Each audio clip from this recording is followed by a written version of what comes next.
So the anecdote that comes to mind for me when I think about death is "Such Is Life," um, and there's a song that I've loved since I was 16 by Bright Eyes, and one of the verses kind of plays around with that idea. So that's the media I'd like to offer for this module. Such is life, she often said, with one day leading to the next. You get a little closer to your death, which was fine with her. She never got upset, and with all the days she may have left, she would never clean another mess or fold his shirts or look her best. She was free to waste away alone. So this woman's verse was about facing the realities of loneliness, of growing old alone after she left her husband. And she says such is life, and that's something that comes from Ned Kelly, and for him it was about, my sense of it is that it's about facing the reality of death, that such is life. For me, it's kind of like saying, this is what life is. Life is chaotic. Life will always end in death, and this is the human condition. And I tend to think about Stoicism when it comes to that kind of stuff. And I've been interested in Stoicism. I think there's a lot of things in our current society that shields us from painful truths. And this is something that we've learned a lot in the course, just about the way medicine can kind of save us from death, and the way that this, I remember that old people article, sorry, I forget what it's called, but she talked about how youth is kind of vitality into old age. It's commodified, and people think that that's the way it's going to be for them, when that's a rare case. For most people, the reality is going to be from the ages of 60 upwards, infirmity, and there's things like religion and the laws of attraction. I say laws of attraction is a big one. That it says we attract illness, so if you get sick, you attracted it. So death isn't the human condition, it's just the condition of people that are unfortunate enough to attract bowel cancer. And I think that, and religion, and all of these things are ways that we can try to shield ourselves from the reality of death and of infirmity and disability.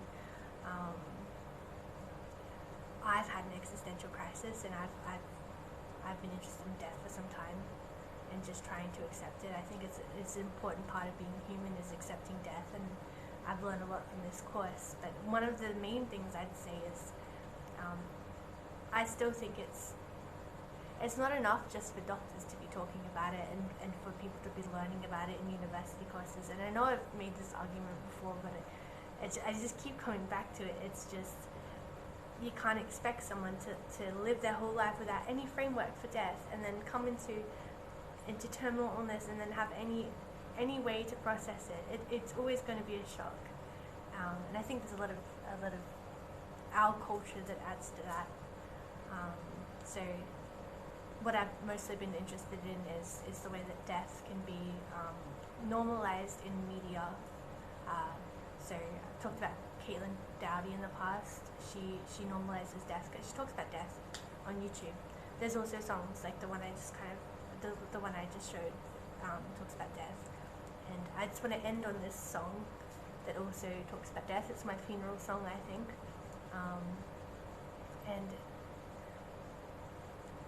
yeah, it's just one way that you can have an experience with death, and you can come to it on your own terms, whether that's in this song in particular celebration, but any kind of conversation I think is necessary, and I think it's something that we need to do more as a society. So yeah, thank you.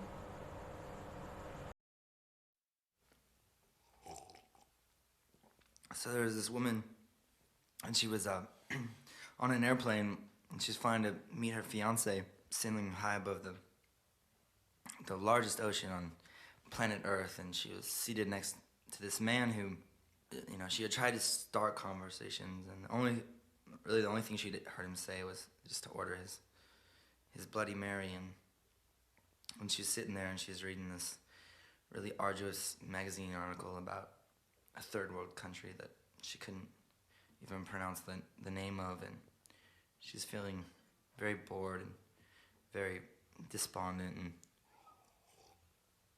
and then suddenly there was this huge mechanical failure, and one of the engines gave out, and they started just falling in 30,000 feet. The pilot's on the microphone, and he's saying, I'm sorry, oh my God, I'm sorry, I'm apologizing." And she looks at the man, and she says, "Where are we going?" And he looks at her, and he says, "We're going to a party. It's a birthday party. It's your birthday party. Happy birthday, darling.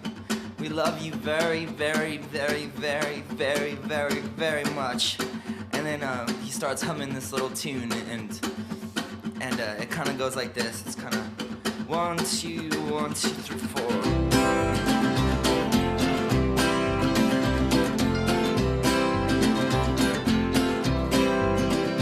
We must talk in every telephone, get eaten off the web. We must rip out all the epilogues from the books that we have read. Into the face of every criminal, strapped firmly to a chair. We must stare, we must stare, we must stare. We must take all of the medicines, too expensive now to sell. Set fire to the preacher who is promising us hell. Into the ear of every anarchist that sleeps but doesn't dream. We must sing, we must sing, we must sing. And it'll go like this, alright. While my mother waters plants, my father loads his gun. He says death will give us back to God, just like the setting sun is returned to the lonesome ocean.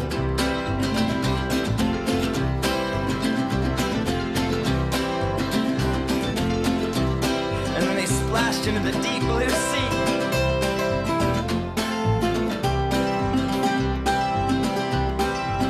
Oh, it was a wonderful splash.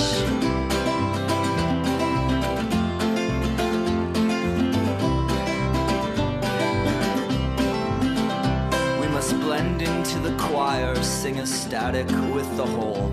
We must memorize 9 numbers and deny we have a soul. Into this endless race for property and privilege to be won. We must run, we must run, we must run. We must hang up in the belfry where the bats in moonlight laugh.